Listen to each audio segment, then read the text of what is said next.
Hello, I'm Terrence McNally. Welcome to Free Forum, a world that just might work. I'll be speaking today with Stephen Hill, author of 10 Steps to Repair American Democracy a few years back and co-founder of Fair Vote. We're going to talk about what I consider to be one of our gravest and most systemic problems, minority rule. And you can learn more about Stephen's work at fairvote.org. Stephen-Hill, that's Stephen with a V, Steven-Hill.com, and his frequent newsletters at DemocracySOS, one word, DemocracySOS.substack.com. And you can subscribe to that Substack newsletter, and he's putting out a lot of really good information. On Free Forum, we explore the lives, the work, and the ideas of individuals that I suspect have pieces of the puzzle of a world that just might work. We look at economics, politics, environment, science, health, culture, and more, all based on the fact that I believe we can do better, and I want to find out how. The show airs on KPFK 90.7 FM in LA and on kpfk.org, Thursdays at 3 p.m. Pacific, streams weekly on the Progressive Voices Network on TuneIn.com, and podcasts are available anytime, anywhere on Apple Podcasts, Podomatic, SoundCloud, most major podcast sites, and at my site, terrencemcnally.net. TERRENCEMCNALLY, all one word, terrencemcnally.net. Now, first off, let me admit that I've said a lot of what I'm about to say before, but I say it again because it's only getting worse and more threatening.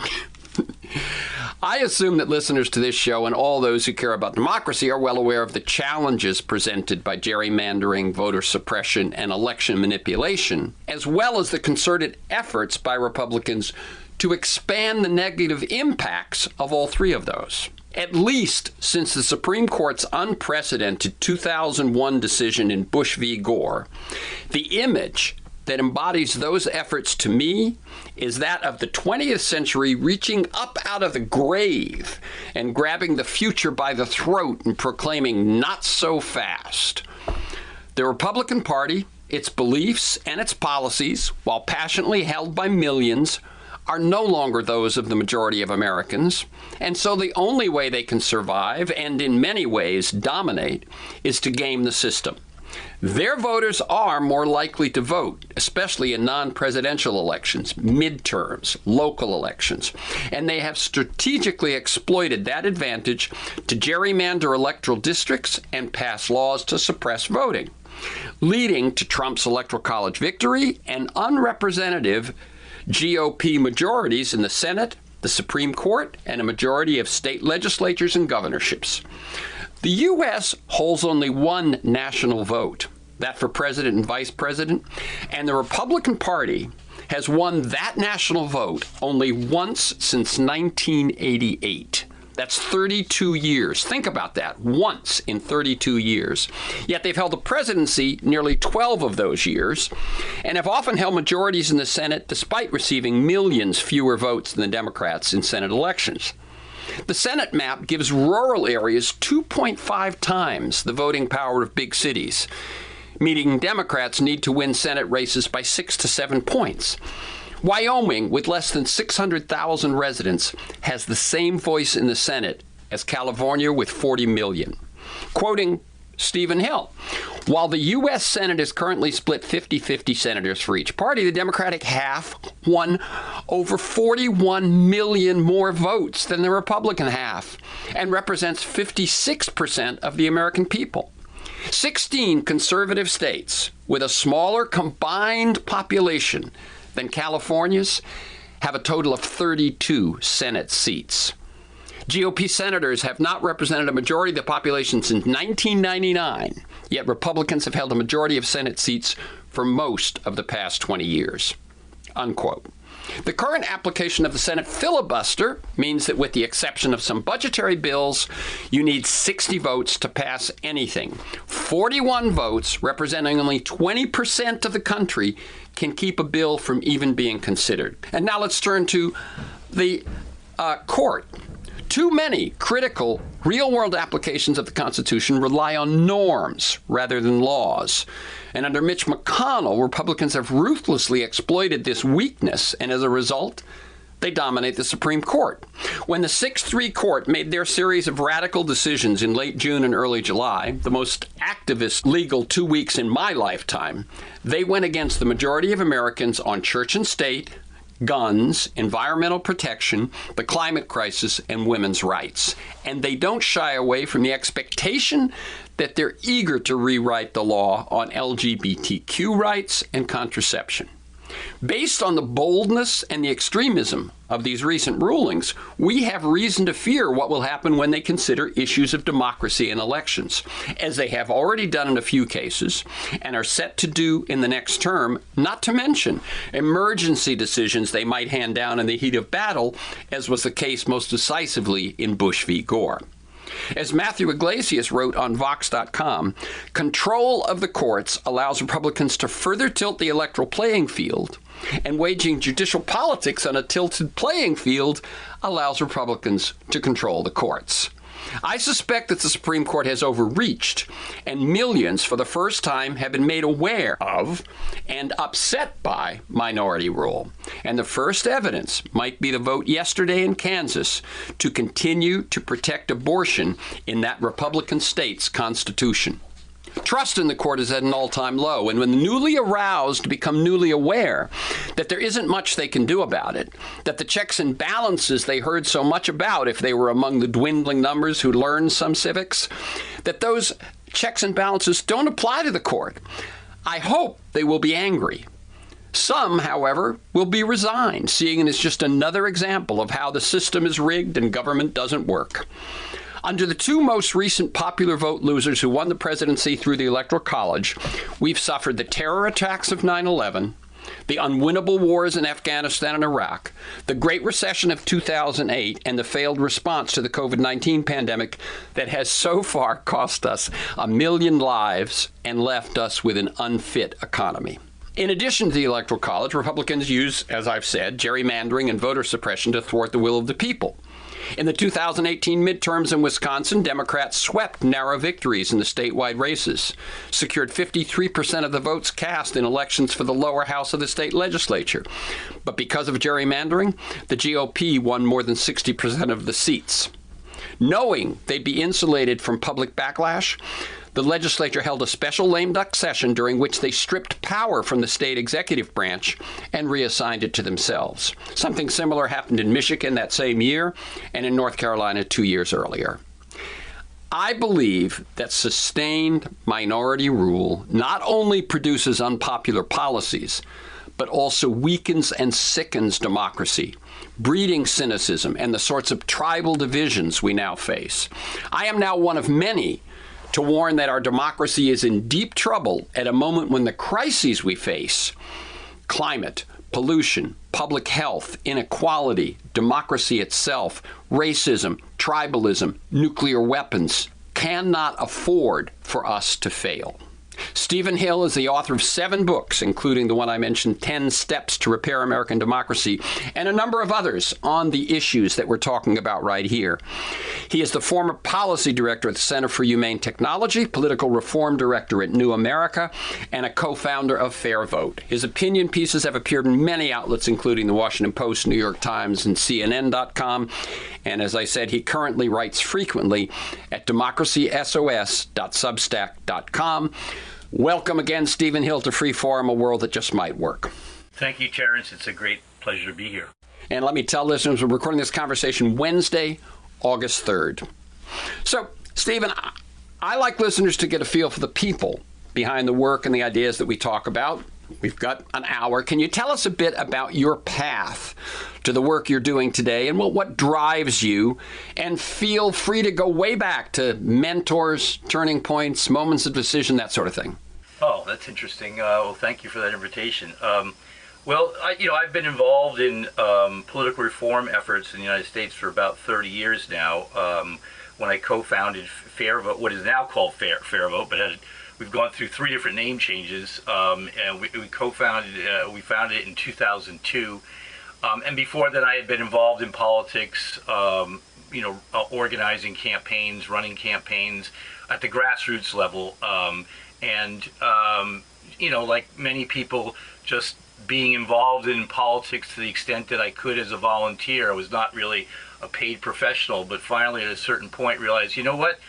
Why is it that they can have all these parties in a place like Germany or in France and other places, and in the U.S. we're stuck with this two-party Yahoo system that we see where, you know, no matter which party you feel affiliated with, in some ways they're just extremely disappointing.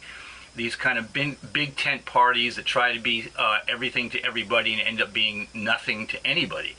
And so that just led me down a path of exploring, wow, there are different electoral systems, for example. Instead of using winner-take-all single-seat districts as we do in the United States, in places like Germany and Austria, Netherlands, they use proportional representation, in which if a party wins 10% of the popular vote, they win 10% of the seats instead of winning nothing like you get in the United States if you win 10%. And if you win 60% of the popular vote, you get 60% of the seats instead of winning everything like you get in the United States. And it's kind of a mind blower for a lot of people to realize you can take the same votes cast by the same voters and express them through different electoral systems, and you come up with completely different results in terms of who gets elected and who sits at the legislative table of power. And so this, you know, these sorts of epiphanies that I had, I then said, my goodness, we've got to tell Americans about this, because I think most Americans would like to have more choices at the ballot box. We would like to be able to have more parties. That already in, you know, many states and nationally, about 35 to 40% of voters identify as being independent of the two major parties. This is a sign that people are not happy with the menu that we're being offered at this restaurant of American democracy. So more choice. I mean, and it is kind of an irony that, you know, in America you have choices about, you know, 15 types of breakfast cereals and 20 times of different types of soap and shampoo and toothpaste and all these things. We're choice. We're inundated with choice at so many levels. But when it comes to the political system, we are stuck with this two-painted bird that is rather drab and a real turkey. Let me jump in for 1 second just to share my personal experience, which is that given especially the Republican Party of today, the Democrats can count on me consistently voting for them. And I have to say that I believe that after every presidential election, after every big election, I say to myself, I wish I could hire a new agency to represent my feelings and my issues and my policies the way I would if this were marketing or advertising or that sort of thing. But you can't. Exactly. And I think this is a frustration for many Americans.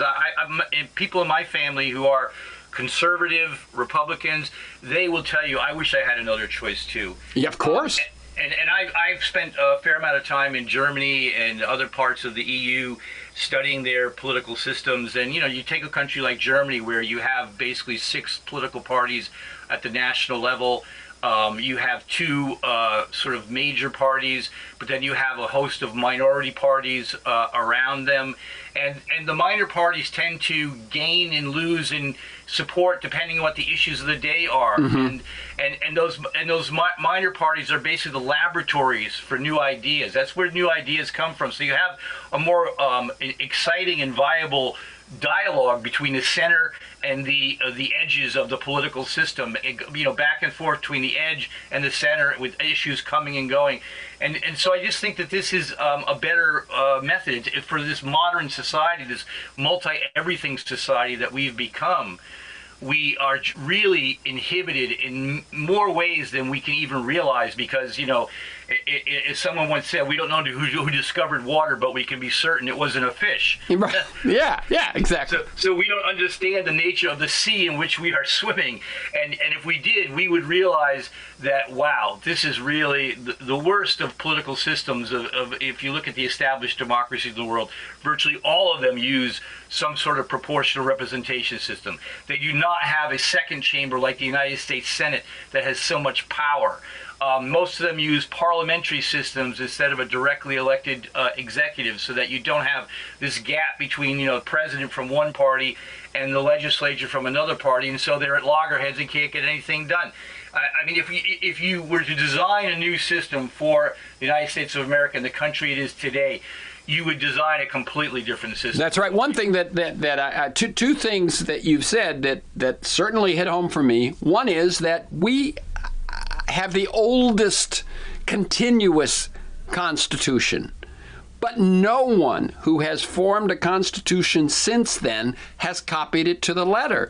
We were more a model in the early days than we even are now, but no one has duplicated the Electoral College, or as you say, many have a second body in the legislature, but if it is unrepresentative, it doesn't get as much power as the other one. The second thing I wanted to mention is a question that I had for later in the interview, but it's, I know it's something that means a lot to you because you and I actually did an interview many years ago on your book, The European Promise, that you have looked at what works in other countries that could happen here. And one of the questions that always haunts me is why Americans I don't even feel like we're resistant that much to what other countries do. We're just ignorant. Why we who sort of pride ourselves on being the can-do culture don't look around, see what's happening somewhere else, and make it even better and make it part of our own.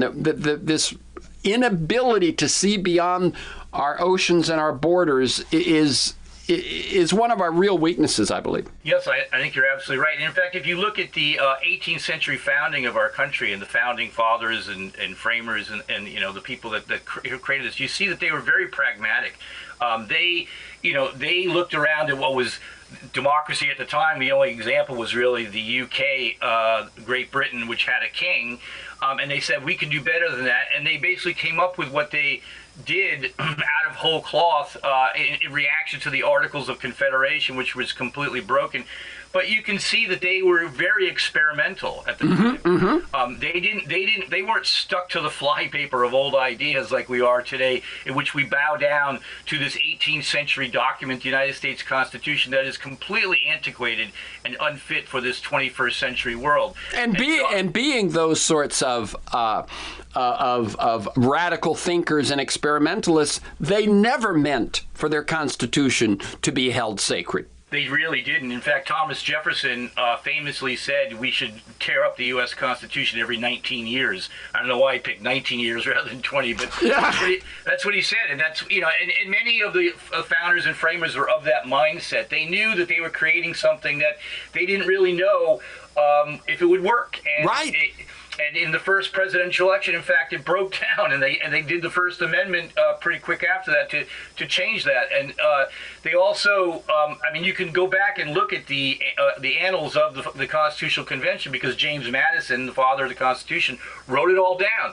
And you can see that they were confused about the creation of the presidency, the creation of the United States Senate. In fact, Madison and Alexander Hamilton both said that the United States Senate was a completely anti-majoritarian body that was going to create problems, and they were completely right. In terms of slavery, for example, the U.S. House of Representatives passed resolutions to abolish slavery numerous times between the founding of the U.S. and 1860, when we had a civil war over the issue.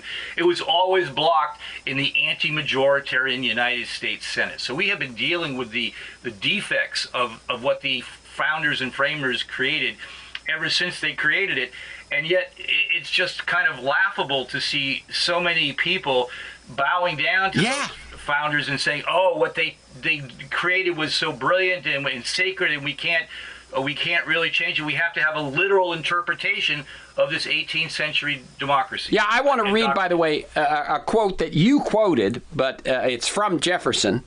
And I just want people to know what his attitude. I mean, we sort of venerate him, and then in turn venerate this document. Jefferson said, "I'm certainly not an advocate for frequent and untried changes in laws and constitutions.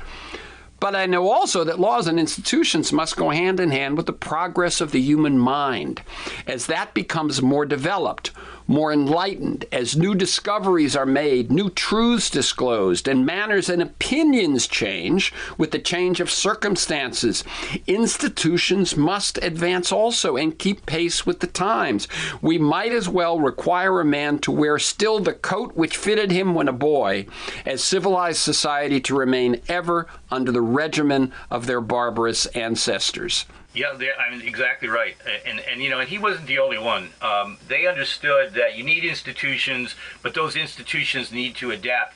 It is unfortunate that one of the defects of that Constitution that they created was it's so hard to amend. Yes, you're right. If they had put their money where their mouth was, in terms of, you get where I'm going, that if if they really believed it should be amenable to revision with the times, they might have made amendments a little easier. How long has it been since we passed an amendment? And the last one was fairly insignificant, as I recall. Well, let's see, I think it was the 1970s. And we passed one so the 18-year-old young Americans could vote, and we passed another one having to do with constitutional secession. So but we're talking about 50 years. Yeah.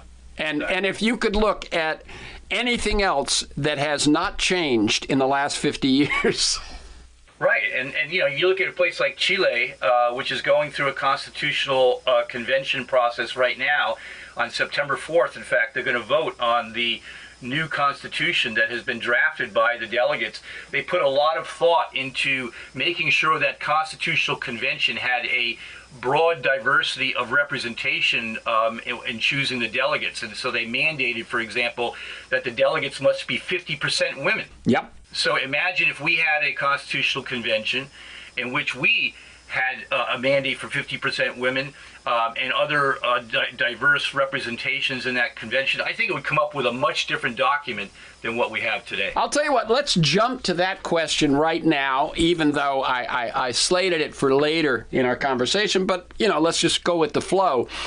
One, I want you to flesh out more Chile's experience, but the second was that I get emails from Common Cause, and they're warning me that if only 6, I think it is now, it might be less, if only 6 more states join the call, that we could face an Article 5 constitutional convention. This is probably news to a lot of people.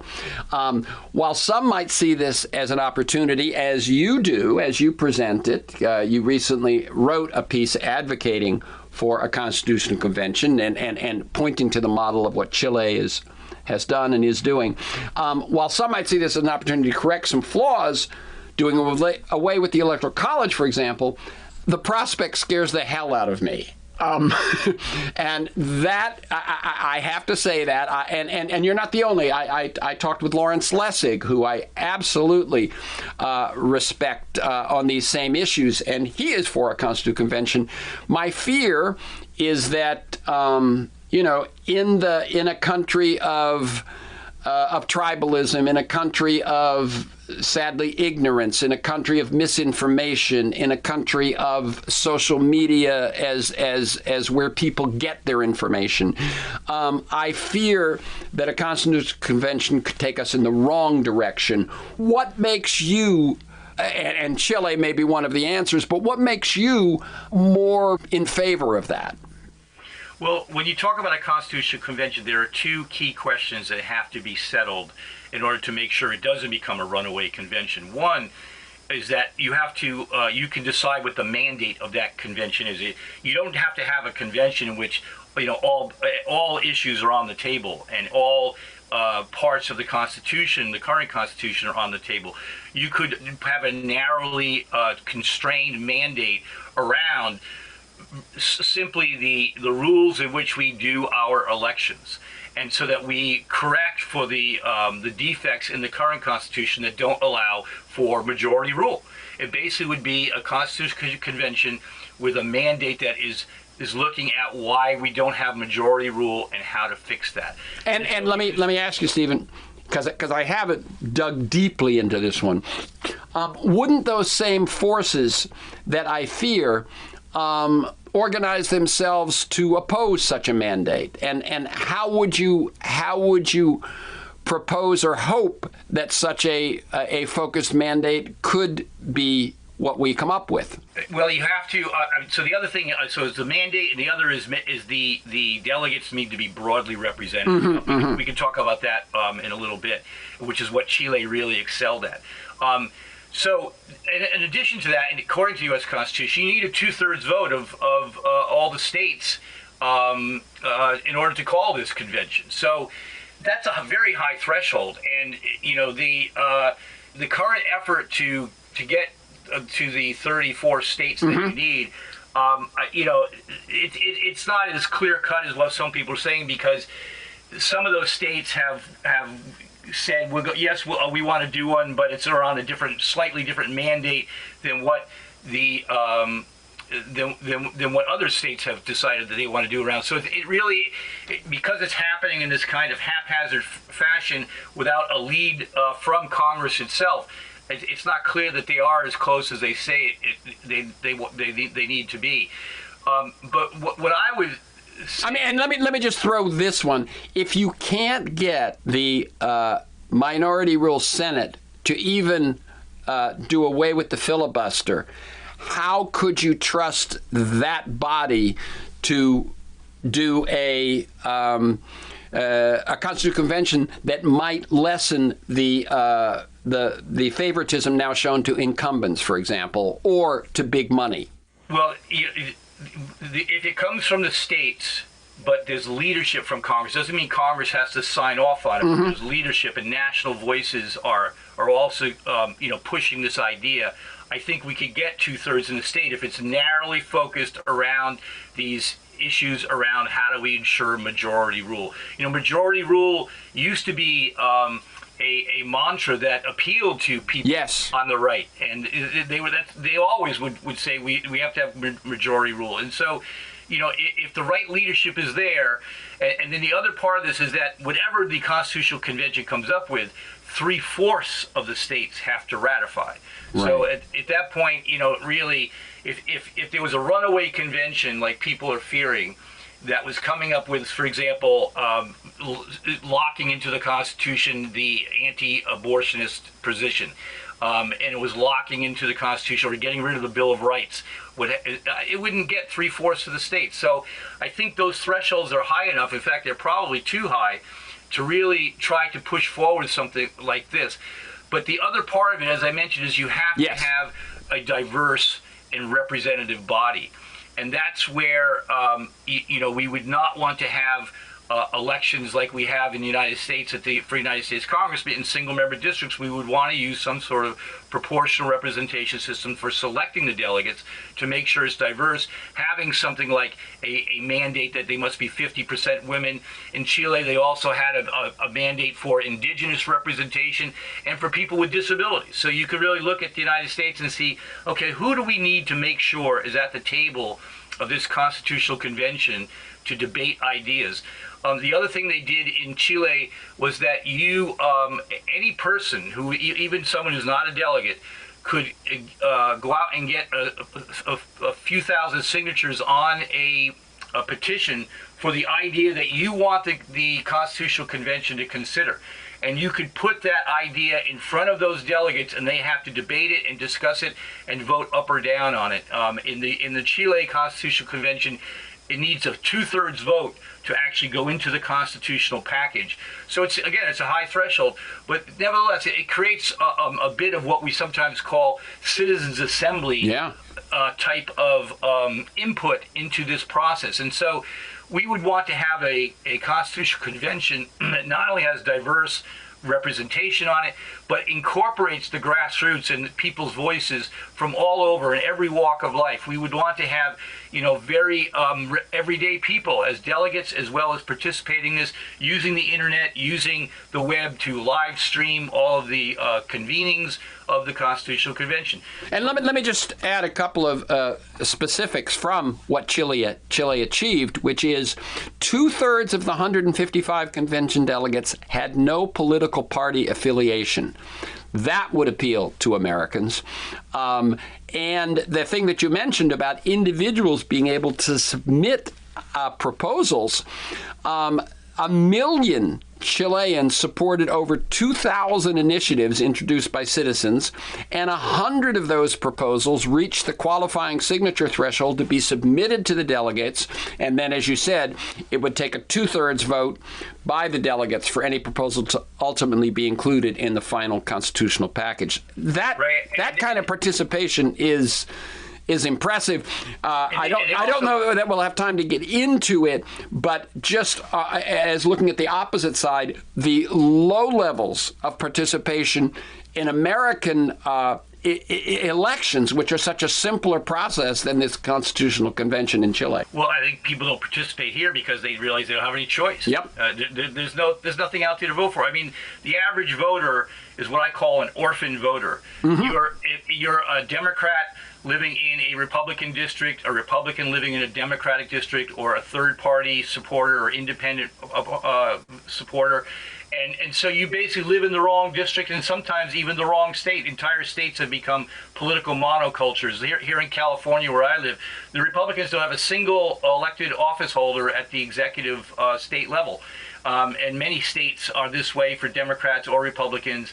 And so, when you look out there on the political landscape, we like to say we have a two-party system. But in fact, the frame of reference for most voters is living in a one-party system, and your only choice, if you want to call it that, is to ratify the candidate of the party that dominates your district or your state.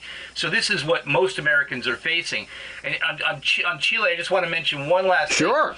Because of the way they put some thought into making sure they had a diverse representative body, some of those delegates are people like a car mechanic, homemakers. There's several people who are homemakers, veterinarians, dentists, social workers, shop owners.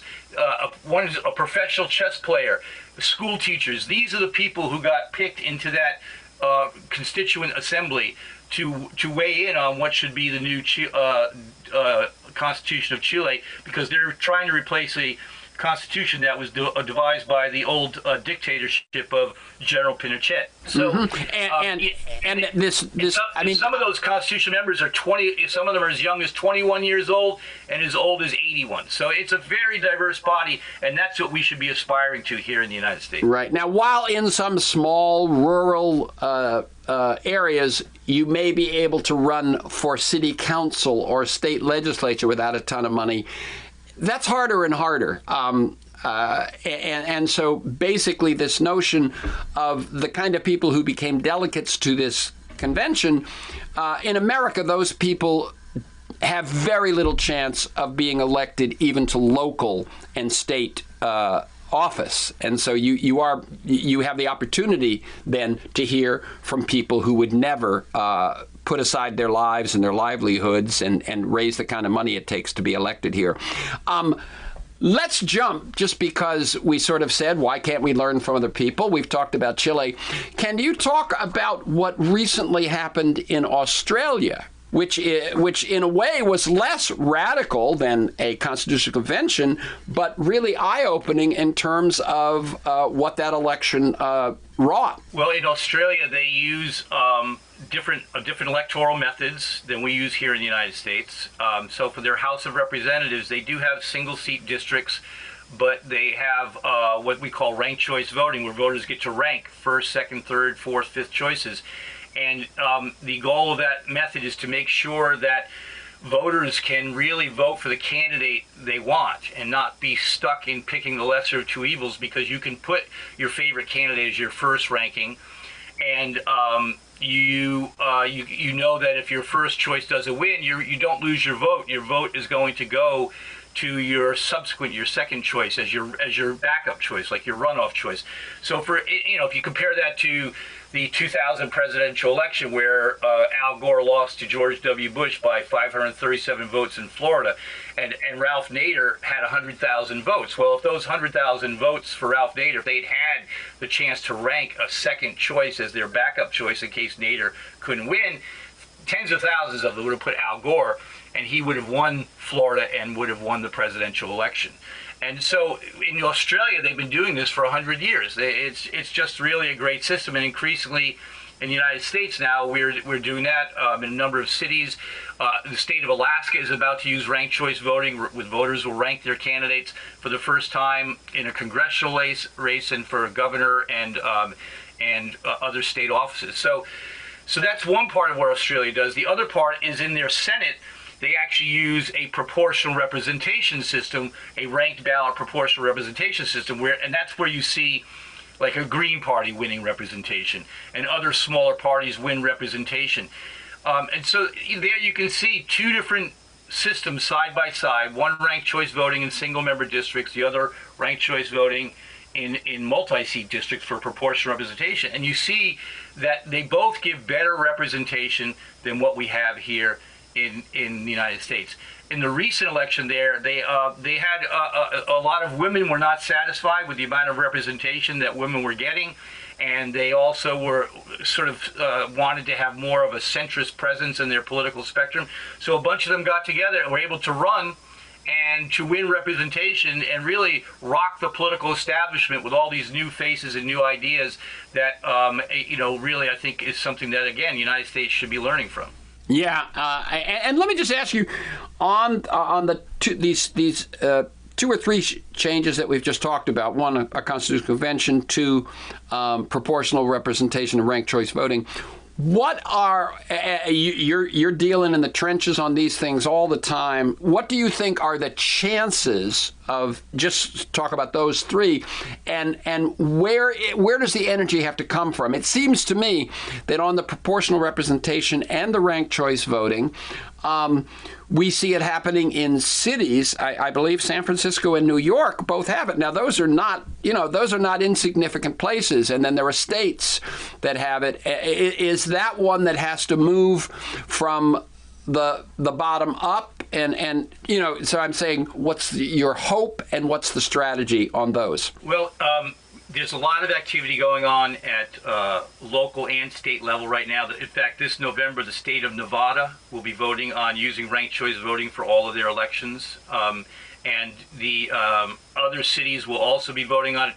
The city of Portland, Oregon will be voting on a proportional representation system. Seattle will be voting on ranked choice voting. There's a whole bunch of activity going on all across the country, which is great to see. If you look at a place like New York City, for example, in their first ranked choice voting election, they went from a city council of 51 seats, where the most women had ever won on that council were 14 out of 51 seats. In the first election, women won 31 out of 51 seats, so over 60%. 25 of them women of color. So New York City is almost a woman of color majority city council right now. With ranked choice voting, they have public financing of campaigns, and the organizations and candidates that were backed by these organizations use these ranked ballots very effectively to prevent split votes and spoiler candidates from knocking out a woman of color. Before, you'd have several women of color running, and they would all knock each other out in a plurality system. With ranked choice voting and voters ranking their ballots, I can say, hey, put me first, and if you in case I don't win, put Terrence as your second choice. And you can have all these coalitions forming in a very flexible, live format that gives voters a lot more choice and gives the candidates a lot more flexibility about how they position themselves as candidates. So it sounds like that particular reform is on the upswing and has and seems to have a chance of spreading well. Whether it will ultimately persuade, be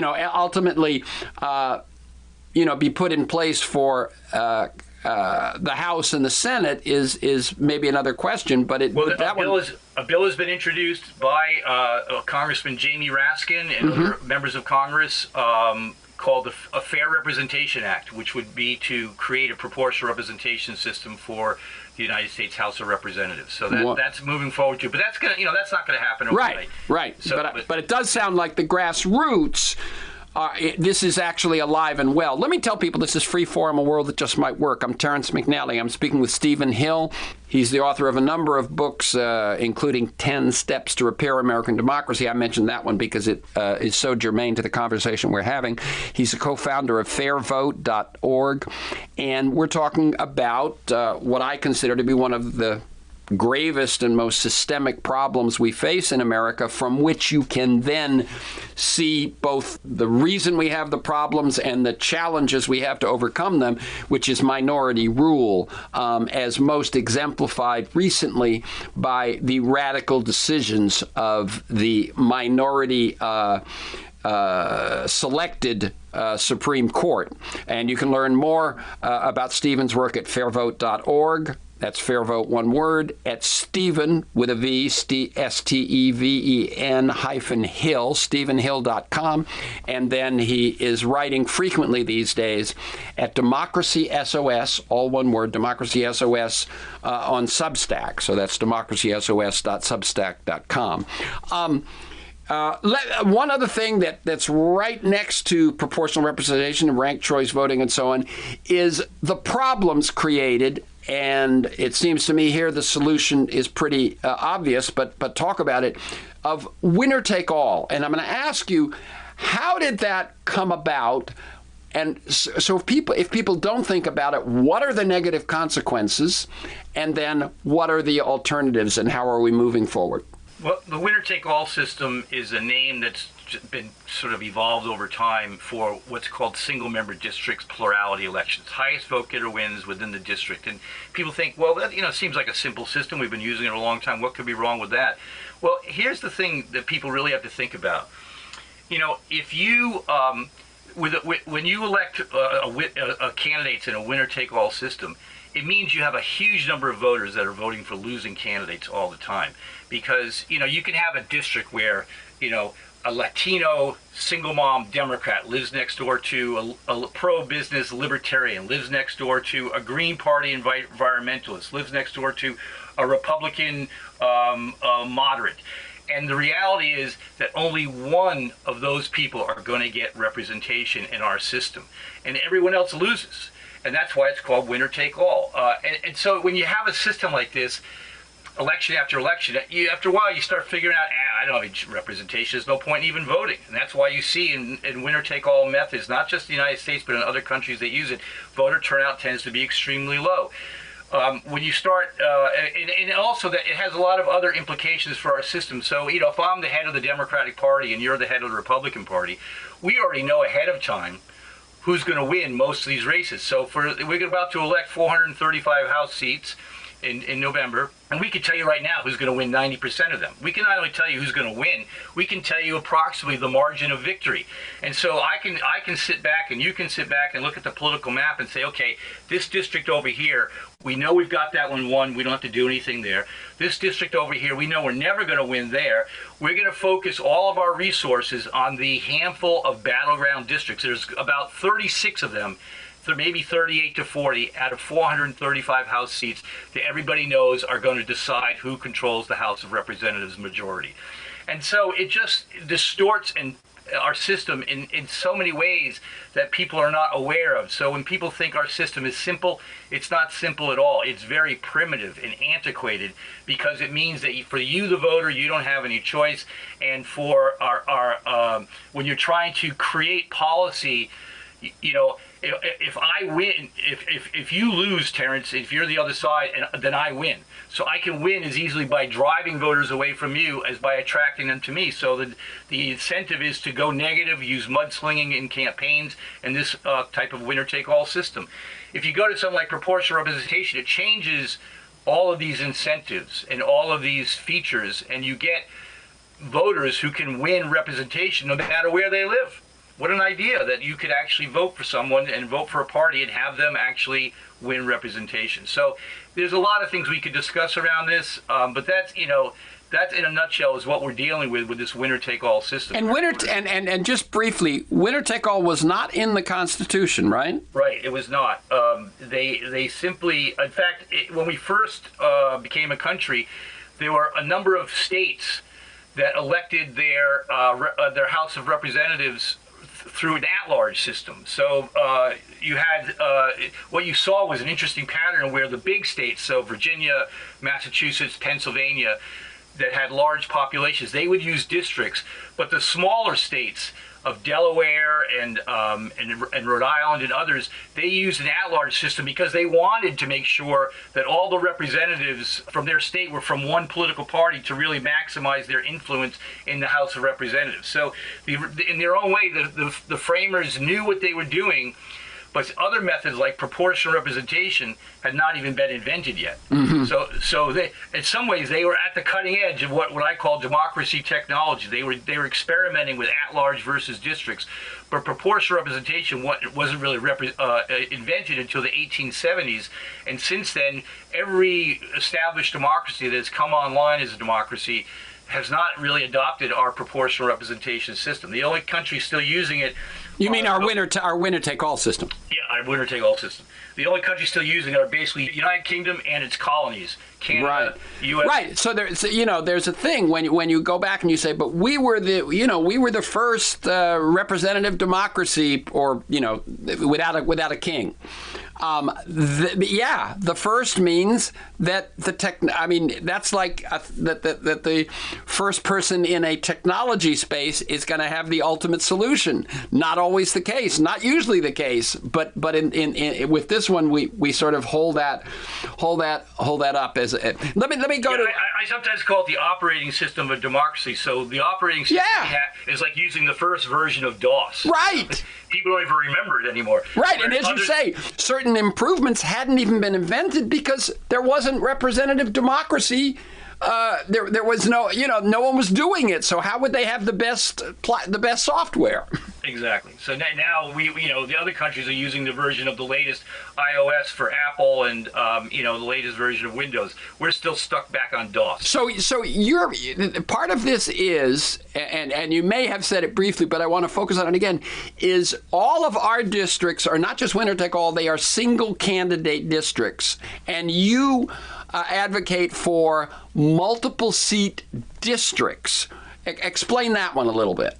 Sure. So what we could do is the easiest thing would be just taking existing districts, and instead of having members of Congress elected one at a time, one in each district, you join them together into what we can call super districts, 3-seat districts, 5-seat districts, and with proportional representation, let's say in a 5-seat district, it would take about 16% of the vote to win one of those 5 districts.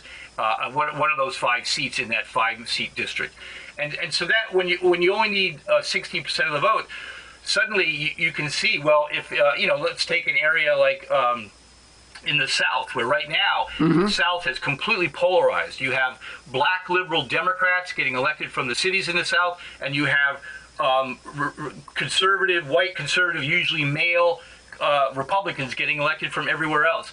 If you had 5-seat districts, then you would see that a Republican getting elected from Atlanta, for example. Mm-hmm. You would get a black Democrat elected from one of the rural areas, and so you'd get a cross-pollination of ideas within the caucuses, the Democratic and Republican caucuses, because you'd get Chicago Republicans getting elected. Right. I understand this split that has happened and perpetuates itself, which I think was present in the founding era, but it is I think more dangerous now, is the rural-urban divide. And so as you're saying, right now, hard for a Republican to get elected in most urban areas, hard for a Democrat to get elected in most rural areas, and so you don't have rural Democrats and you don't have urban Republicans, and of course that experience and that perspective is missing. Yes, and not only that, in many parts of the country, it's not only a geographic split with a partisan flavor to it, it also has a racial flavor. And whenever these 3 factors of race, partisanship, and geography have come together in U.S. history, it's usually been explosive. And so that's really what we're facing. And I think that's why we're going to see more traction on these issues in the years going forward, because we've reached the end point of what this 18th century based political system can do, and the good that it can do. At this point, it's like I sometimes say it's like a coyote chewing on its own leg to get out of the trap. Mm-hmm. So in some sense, that demographic shift that has been pointed to probably since about the turn of the century, that would inevitably lead to democratic rule, or, capital D democratic, but has actually energized a very successful Republican reaction, which is much of what we talk about in terms of voter suppression, gerrymandering, et cetera, that in fact what that demographic shift may be more important about is not which party ends up dominating, but whether reform ends up taking place. Yes, and whether we can bring back into the U.S. political system the bridge builders in the legislatures. The moderates are really who's been hollowed out and disappearing. They're extinct species at this point. And so those moderates in the legislatures are the bridge builders. They help find compromise. Politics is the art of compromise. You have to, everyone comes in with their own viewpoint. You have to sit around the table and figure out how are we going to work together and how are we going to come up with something that we all can live with at least a little bit. And that's what's missing in the U.S. political system right now. And it's purely a function. It's not about what Americans believe. In fact, there's a study, annual study called National Elections Study, done out of University of Michigan. And they can show that the American people are no more divided today than they were 30 or 40 years ago. It's really a matter that the political system has completely obstructed the ability of public opinion to really have a say in what the policy coming out of our legislatures reflects that. Let me quote the study, which you know very well, I'm sure, which is Martin Gillen's of Princeton and Benjamin Page of Northwestern, in which they say that a proposed policy change with low support among economically elite Americans, let's say 1 out of 5 in favor, is adopted only about 18% of the time, while a proposed change with high support of the wealthy is adopted 45% of the time. When a majority of citizens disagrees with economic elites or organized interests, they generally lose. Moreover, because of the strong status quo bias built into the political system, even when fairly large majorities of Americans favor policy changes, they generally do not get it. And as we said, this has feedback loops which lead to resignation, cynicism, tribalism, etc. I have often thought that the Beltway is where that partisan rancor is. The Beltway is where, within the Beltway in Washington, D.C., is not representative of America. Obviously, as we've pointed out, the structure doesn't allow for it to be, and that's where the stalemate and the gridlock is, not in the American people themselves. And also, another factor in this is the primary system that we have. Because, of course, because if it's true as I'm saying, that these single-member districts, we can already tell you who's going to win 90% of them right now. That means that election is actually being decided in the partisan primary of the party that dominates that district, and those tend to be low turnout affairs in which the extremes are motivated to turn out more than the moderates. And so that's why you see more extreme candidates being elected, particularly, I think, on the Republican side. Absolutely. They win those partisan primaries, and now they're going forward against a Democrat in a heavily Republican district. So, of course, they get elected in that district. So, if we some of the in Nevada, as I mentioned, they have reform on the ballot this November. It's going to be for what's called a top 4 primary. So you'll have a primary still, but instead of just it's an open primary where every voter can vote for all candidates from all political parties. It's not a closed partisan primary anymore there. And the top 4 will go to the November election, and they'll use ranked choice voting to decide the winner there so that you don't end up with spoilers and split votes. So this is another model that is gaining traction, and that's what Alaska passed a couple of years ago, and they're now going to use a top 4 primary with ranked choice voting, open primary, for their elections this November. Wow, smells suspiciously like actual democracy. Let me ask you. I just want to say that there are other reforms we're not going to have a chance to deal with. One is the National Popular Vote Compact, which we certainly would love to see. Another is universal automatic voter registration. There's a number of things. If you are despairing, there are a number of things which could turn things around. But let me ask you kind of a way out there question, which is, have we been such poor stewards of democracy, with money dominating politics and an inability to solve problems or promote the general welfare? That is to say that, the American people have moved, I think, to have a lot of majority correct opinions. They just can't get them passed.